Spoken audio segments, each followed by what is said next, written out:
This is the part 2 of set 2. And what is our goal? That's right, to top the board exam. Let's continue.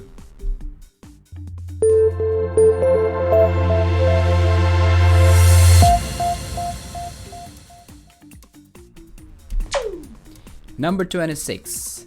An individual is capable of distinguishing between right and wrong. He or she has an obligation to do good and avoid evil and be accountable for his or her actions. He or she is capable of this because an individual is a rational being, gifted person, moral person, a moral person. What's your answer, teacher? Rational being means capable to make decisions based on intelligent thinking rather than on emotion.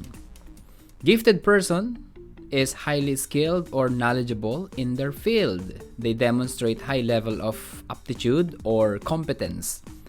Moral person or moral being means having a moral obligations or duties or being concerned with the principles of right and wrong behavior and having the ability to anticipate the consequences of one's own actions, the ability to make value judgment, and the ability to choose between alternatives. A moral person shows no concern about whether behavior is morally right or wrong. So the answer here is option C. Number 26, option C. Number 27. Psychoanalytic theory, social learning, and humanistic theory agree that social relationship influence values development on the basic nature of man and values development, on the idea that environment and individual influence one another, that early childhood experiences influence values development. What's your answer, teacher? Ang psychoanalytic theory ay isang method na nagmula kay Sigmund Freud na ginagamit for treating mental disorders by investigating the interaction of conscious and unconscious elements in the patient's mind and bringing repressed fears and conflicts into the conscious mind using techniques such as dream interpretation and free association. Yung social learning theory by Albert Bandura tells us that people learn by observing other people who are called models. So, personality arises through learning and imitating. Yung humanistic theory naman focuses on the ability of human beings to think consciously and rationally, to control their biological urges, and to achieve their full potential. So, these three theories agree on option. That's right, option B. Basic nature of man or human and values development. 27, option B. 28. Judy is 2 years old. She can say po and opo when answering her lolo and lola. This is a manifestation that she has a natural tendency to be respectful, a natural sense of responsibility, internalized moral standards of her parents, adopted her own standards and guidelines. What's your answer, teacher? So the answer here is option C. Yes, it's not a natural tendency to be respectful or not a natural sense of responsibility. Judy was able to internalize the moral standards of her parents through the parents' constant modeling. Kaya importante na nasa bahay pa lang, nagmo-model-model na ang parents. Ang model ay hindi lang sa rampahan makikita, kundi sa mga tahanan at paaralan din. Kaya ang tahanan ay tinatawag na seedbed of values. Kasi sa bahay, unang natututunan ng mga bata ang kanilang values. Okay? So number 28 is option C. 29. The child may learn to do things done by another person. This behavior is acquired through association, conditioning, observation, reinforcement. What's your answer, teacher? And the answer here is, yep, option C. social cognitive learning theory yan, di ba? In this theory, the behaviors are acquired by observing other people who are called models. So options A, B, and D are for behaviorism. Number 29, option C. 30. Karen is punctual in coming to school every day. She studies her lessons to get good grades. She does not want to be reprimanded as much as possible. Karen belongs to what level of morality according to Kohlberg? Pre-conventional, conventional, post-conventional, formal conventional. What's your answer, teacher? Sa theory ni Kohlberg, moral development, mayroong tatlong stages: pre-conventional, conventional, and post-conventional. Walang formal conventional. Under pre-conventional, may dalawang stages. Yung una, obedience and punishment orientation. Sa stage na ito, sumusunod ang bata o mga estudyante kasi takot sila na maparusahan. Walang conviction of moral standards dito. So, madalas, okay lang na sumuway, basta wag magpapahuli. Kasi pag nahuli, tsak, mapaparusahan. Wag tayong magtaka kung maraming mga may edad na o professional na pero ang level of morality ay nasa obedience and punishment orientation pa rin. It depends on who they know on the police force or in politics, di ba? Pag ang tatay ay secretary ng Department of Justice, siguradong maaabsuelto ang kaso kahit may ebidensya. Pero kung walang kakilala sa politics or sa politika, mabubulok sa bilangguan. So kaya ingat ang iba sa pagsuway kasi baka maparusahan at makulong. So first stage. Ang stage 2 under pre-conventional ay yung tinatawag na self-interest orientation or instrumental relativist. So, ginagawa natin ng isang bagay dito dahil may kapalit. Ang tanong dito ay, anong mapapala ko dyan? Kikita ba ako dyan? Ang level ng morality dito ay parang transactional, gamitan. You scratch my back and I will scratch yours. Very self-serving ang actions at motivations. Isa pang description ng morality na ito ay yung tinatawag na quid pro quo mentality. Quid pro quo is a Latin phrase which literally means something for something. Isang kasunduan na sa pagitan ng dalawa o higit pang tao o grupo in which there is a reciprocal exchange of favors or goods or services. Halimbawa, friends with benefits, FUBU, yung tinatawag na FUBU or fuck buddy. Excuse me. Walang relasyon pero nagsisex. Gamitan nga, di ba? Sa politika or corporate world, yung mga quid pro quo na actions ay talamak din. Di lang din natin siguro napapansin. Tutulungan kita sa kampanya pero pag nanalo ka, gawin mo akong Secretary of National Defense ha? Or Secretary of Agriculture or Speaker of the House, etc. So again, huwag magtaka kung maraming tao ang nasa instrumental relativist na stage ng morality. Kasi this is very attractive.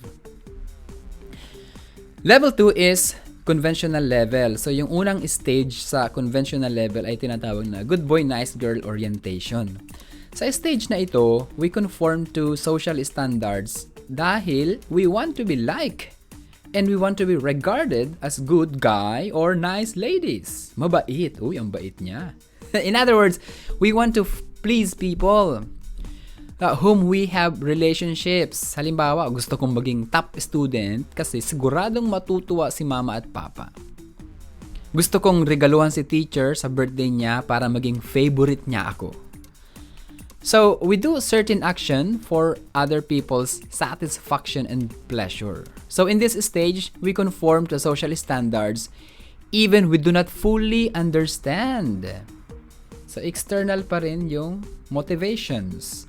Sa stage 4, law and order orientation, we obey and follow the rules and social standards kasi naniniwala tayo na kailangan ito para sa isang mapayapa at maayos na lipunan. Ayaw nating lumabag sa batas kasi ayaw din natin na lumabag ang iba sa batas.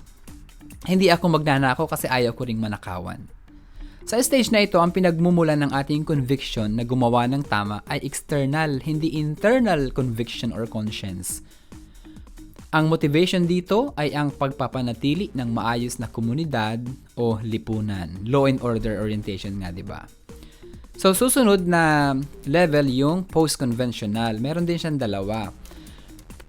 So, ang post-conventional level or principled level, may prinsipyo na.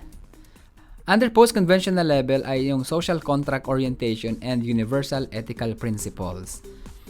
So, yung unang stage dito sa post-conventional ay yung tinatawag na social contract orientation.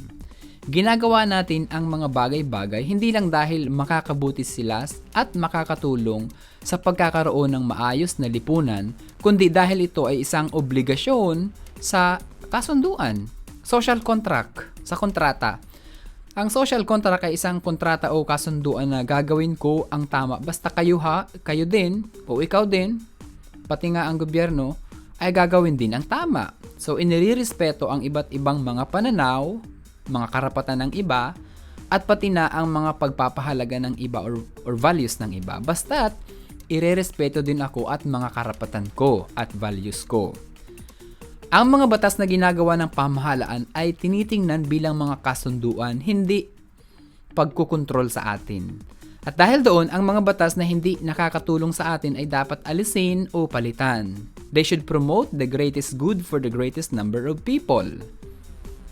Kahit nga yung mga batas na ginagawa na iba na hindi naman ayon sa natural law, they push through. Bakit? Kasi makakatulong sa mga tao, gusto ng mga tao.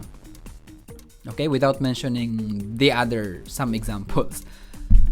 Pwede na kayong magbigay ng example dyan. At ito ay kadalasang nakakamit sa pamamagitan ng dialogo at kasunduan. Ang isang demokratikong bansa ay magandang halimbawa ng social contract orientation stage of morality. Panghuli ay ang universal ethical principle, principled conscience.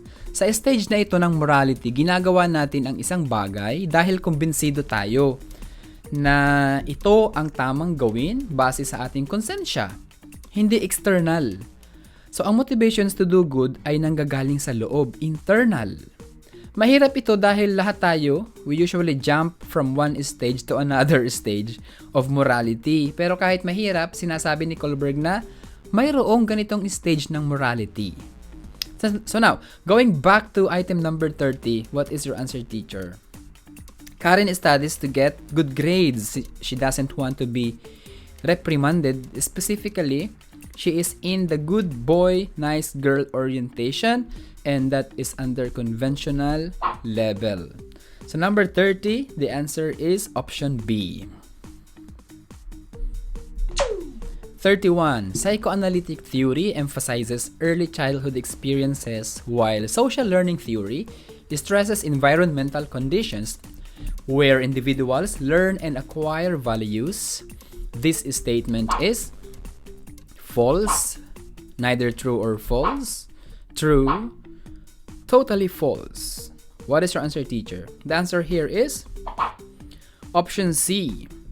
In social learning theory, there are three important factors: behavior factors, personal factors, environmental factors.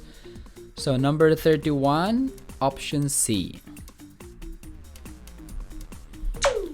32. Interacting with other people is an important source of personal change and growth. Which of the following do we want least from these interactions? Learning from their experiences, being inspired through their encouragement, being influenced without choice, being helped by their guidance and instruction. What's your answer, teacher? Interacting with others or pakikipagkapwa at pakikisalamuha is an important source of personal change and growth. So, alin ang ayaw nating maranasan sa ating pakikipagkapwa o pakikihalubilo? Option A, matuto sa kanilang mga karanasan. Option B, ma-inspire sa kanilang mga paghihikayat. Option C, ma-impluwensyahan kahit hindi mo gusto. Option D, matulungan ng kanilang gabay at panuto, instruction. So, the answer here is option C. Yan yung pinaka-least na gusto mong maranasan o gusto nating maranasan. Yung ma-impluwensyahan kahit hindi naman natin gusto. Pilitan lang. Number 32 is option C. 33. Your students ask you why it is important to learn. The best answer is, it is important to get high scores in IQ test, be able to share with others, be able to cope with everyday problems, and land a job easily. What's your answer, teacher?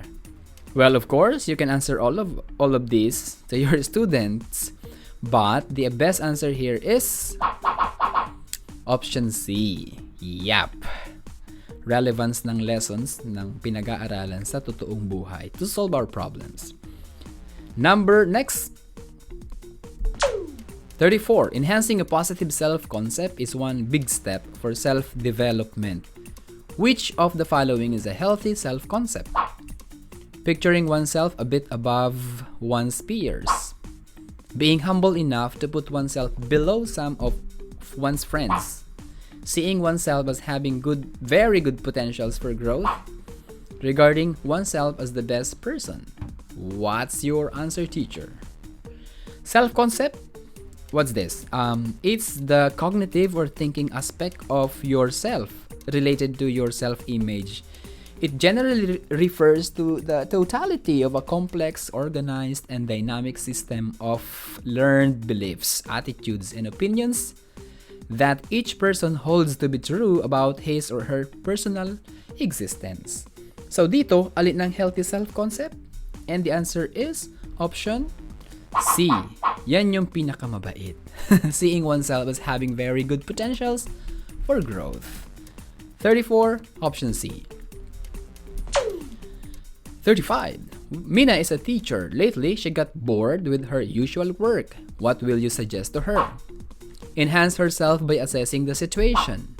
Look for another job. Focus on a future plan or goal. Reflect and analyze the situation. Kung ikaw ang kaibigan ni Teacher Mina, anong isasuggest mo? Siyempre, bilang kaibigan, isasuggest mo, tara, tagay tayo. Tagay. Pero dahil values education ito, at lalo na sa LET, kailangan yung pinakamabait na sagot. Ang sagot dito ay option D. Ideally, pero realistically, tara, tayo, isang bote. O kaya, video okay. Just for fun. So take note that reflection and introspection are big words in values education. So reflect and analyze the situation. 35, option D. A person who understands her feelings, thoughts, and reactions and can identify its causes and possible reactions is someone who is self-aware, intelligent, morally upright, self-requested. What's your answer, teacher? That's good. Option A. 36, option A. 37. One of your students finds it difficult to accept her personal characteristics. She is too shy to acknowledge her potentials. She lacks A. Self-awareness, self-affirmation, self-disclosure, self-discipline. What's your answer, teacher? Self-awareness is the conscious knowledge of our own character and feeling. Self-affirmation, this is a positive statement. When we do it regularly or daily, they can change negative beliefs about ourselves. And ultimately, they can create a more positive self-image. Halimbawa, every morning you tell yourself, I am good, I am healthy, I am accepted, I am disciplined, I am a licensed teacher, I am a top-notcher, I am equipped, I am blessed, I am a child of God. Halimbawa yun. We do not need to feel that the statement is completely true at the time we say it. They can be considered as our goal, and we are claiming it already. Di ba? The power of manifestation. Just manifesting, the law of attraction. So, do it every day and it will rewire your brain. It will create a positive self-image. Teachers, say every morning, I am wonderful, I am beautiful, I am handsome, I am accepted, I am disciplined, I am equipped, I am blessed, I am a top-notcher, I am a child of God. Amen. So these are examples of self-affirmation. Option C, self-disclosure, is the process of sharing something about yourself to other people you are interacting with. Self-discipline is your ability to control yourself and to make yourself work hard or behave in a particular way without needing anyone else to tell you what to do. So the answer here is option B. Teachers, we need to teach our students to do self-affirmation. And we ourselves should practice this first. Because, sabi sa Latin, axiom, nemo dat quod non abet. Hinahanap daw ni Nemo si Abet. Joke lang. It means we cannot give what we do not have. Nemo dat quod non abet. Number 37, option B. 38. Some people are hesitant to go through self-reflection or introspection. A psychological reason for this could be they simply do not have time for this. They are afraid to face their gray areas. They contend that this is not necessary since they know themselves very well. They think they are too old for change. What's your answer, teacher? The answer here is option B. I already explained this in set 1, item number 25. Please refer to that for the rationalization. 38, option B. 39. What is the next best thing to do after self-analysis or introspection? Set workable plans for self-improvement based on the weak points identified. Work on the most serious personality problem discovered in oneself. List as many strategies to improve oneself. Ask another person to affirm one's strengths. What's your answer, teacher? The answer is option? Yep. Dapat workable or doable plans para siguradong may ma-accomplish for improvement. At dapat base sa weak points na natukoy mo during the self-analysis or introspection. So 39, option A. 40. The power of silence is a potent element for self-development. Which one is not necessary in attaining this power for the self? Listening to soft and meditative music, pausing for some seconds and focusing attention to one's center, replacing a verbal prayer with a mantra prayer, listening to the small voice within. What's your answer, teacher? Silence. Alin sa mga option ang nagpapakita ng pagtahimik, hindi pagsasalita, pagninilay-nilay? Options A, B, and D demonstrate a silent behavior. So option C is a verbal prayer. Mantra, originally from Buddhism and Hinduism, it's a word or sound repeated to aid concentration in meditation. So halimbawa, Buddha, Buddha, Buddha, Buddha, hanggang sa tahimik na. Or Jesus, Jesus, Jesus, or Hail Mary, full of grace, ulit-ulit. So those are mantras. So the answer here is option C.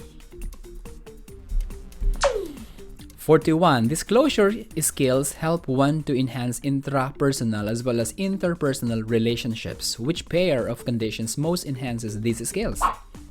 A. Confidentiality and privacy, openness and trust, precise and clear communication, receptivity and preparedness of the listener. What's your answer, teacher? The answer here is yep, option B. 41, option B. 42. Self-disclosure facilitates self-awareness best when it helps others to know oneself better, provides opportunity for analyzing one's action, feelings, and thoughts, leads others to judge one's action, provides other people some insights about you. What's your answer, teacher? The answer here is option B. The self-disclosure should be directed towards self-awareness. Kadalasang ginagamit natin dito sa Values Ed ay ang Johara window. The purpose is to help others to know us, to learn some things about us. But the ultimate goal should be the facilitation of self-awareness so that we can have opportunities to analyze our actions, feelings, and thoughts. 42, option B. The instrumental relationship as one of the stages in the moral development approach is best illustrated by nice boy and nice girl behavior. You scratch my back and I will scratch yours. I will do what I think is right no matter what. Good work is rewarded and bad work is punished. What is your answer, teacher? Yep, the answer here is option B. We discussed this in item number 30. 43, option B. 44. Introspection as a tool for self-development leads to knowledge of one's strengths and limitations, discovering one's inadequacies, comparing one's strengths and others' strengths, improving external conditions for personal growth. What's your answer, teacher? Yep, option A. Good job! In values education, we utilize introspection for self-development, leading to knowledge of the student's strengths and limitations. 44, option A. 45. Which of the following should be the least indicator of self-improvement? Accumulated information, emotional control, solicitous concern, willingness to collaborate. What's your answer, teacher? The answer is, yup, knowledge of accumulated info is the least indicator of self-improvement. Hindi porket maraming alam okay na. Minsan nga kung sino pa yung maraming alam, sila pa ang mayabang. Dapat the more we learn, the more we improve our personality. Kasi the more we learn, the more we realize that our knowledge is so little and that there are tons of things we do not know yet. 45, option A. 46. The following are benefits from a well-constructed self-image except one. It provides a fairly reliable guide as to our possible success. It predicts possible response to an upcoming situation. It allows us to have self-esteem. It allows us to love ourselves. Okay, the answer here is option A. A well-constructed self-image does not necessarily provide reliable guide as to our possible success, although it is important for our success. A well-constructed self-image predicts response to an upcoming situation. It also allows us to have self-esteem and love ourselves. So 46, option A. 47. Ycko depends on her own values, how she feels, and what she thinks is the right thing to do. It shows that she relies on her own opinion, emphasizes her strengths, takes chances on her own, sets achievable goals. What's your answer here, teacher? The answer here is option A. Very subjective si Ycko. Depending on our own values and on how we feel and think is not necessarily emphasizing our strengths or setting achievable goals. Instead, it shows subjectivity and personalism, making us rely on our own and even taking chances on our own. So, the answer here is option A. Number 48. Gabe at 3 is able to learn and master tasks such as feeding and dressing himself. As he grows, he is able to know his abilities and capacity. As a result, he may develop feelings of shame, autonomy, industry, identity. What is your answer, teacher? In the psychosocial theory of Erikson, the first stage is infancy. This is from birth to 12 months. The challenge or crisis here is trust versus mistrust. And then the next stage is toddlerhood, ages 1 to 3 years old. The challenge here is autonomy versus shame. The third stage is preschooler, ages 3 to 6. The challenge is initiative versus guilt. And then the next stage is schooler, ages 7 to 12. Industry versus inferiority. The next stage is adolescence, ages 12 to 18. The challenge here is identity versus role confusion. And then the next stage is adulthood. Mga edad na 20s, early 20s hanggang 20s hanggang early 40s. Challenge, intimacy versus isolation. The next stage is middle adulthood. So yung mga edad na between 40s to mid 60s. So ang crisis nila dito is generativity versus stagnation. Then the last stage is the late adulthood, mid 60s and up. So as long as they want to live. So the challenge is integrity versus despair. So in item number 48, Gabe may develop autonomy that is in level 2. Shame is the crisis that will develop if he is denied the opportunity to grow in his environment. Industry is developed in the 4th level, is schoolers stage. Identity is developed in the 5th level, the adolescent stage. So number 48 is option B. Number 49. All of these are thought to be keys to a genuine spiritual life except when one is selfless and able to surrender his fate. One understands life-enduring mysteries.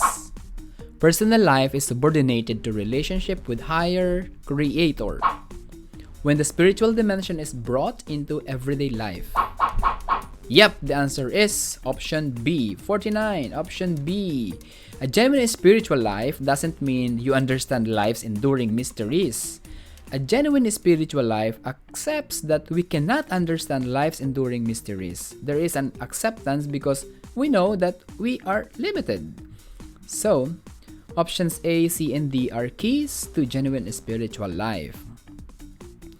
Next number. Self-concept is developed or constructed by the individual through interaction with the environment and reflecting on that interaction. The following are similar to the above statement except one. We develop and maintain our self-concept through the process of taking action and then reflecting on what we have done and what others tell us about what we have done. Self-concept is dynamic. It can be modified or changed through reflection and interaction. Self-concept is not something that people can will, but rather it depends on the process of self-reflection and interaction. People often come to view themselves in a new, more powerful way, and it is through this way, more powerful way of viewing the self that people can develop self-concept. What is your answer, teacher? Options A, B, and C are similar statements except the option D. So the answer here, number 50, is option D. That's great. So how many points did you get, teacher? Yeah, if you got 15 and above, hit the like button. If you hit 20 and above, hit the subscribe button. Yeah, alright. So that is the part 2 of set 2 and see you in the next video.